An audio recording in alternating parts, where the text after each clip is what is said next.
kuaga, usipige makofi kwanza. Utapiga makofi wakati anakuja. Wengine hapa kanisani wameondoka tu, lakini yeye aliaga. Akasema naenda sehemu fulani nitakuwa pamoja na wale. Lakini akapiga tena simu, mimi narejea.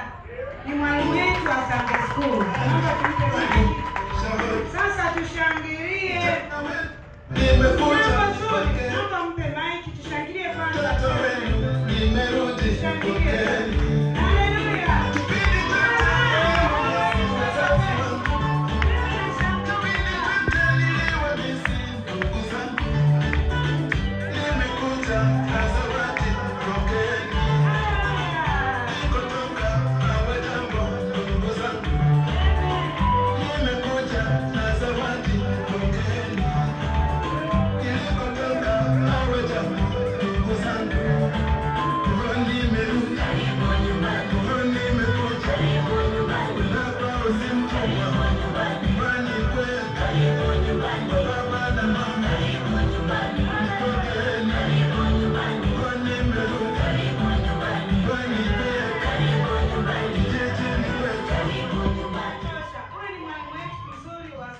Amen. Bwana Yesu asifiwe.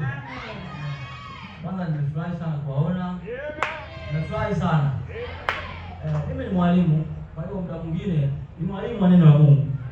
Kwa hiyo muda mwingine mahali wanakuomba, sasa unamuuliza Mungu niende nisiende. Kwa hiyo na mahali watu waliniomba, kwa hiyo ndio ngumu na watu kuna kipindi kasafiri katika kazi.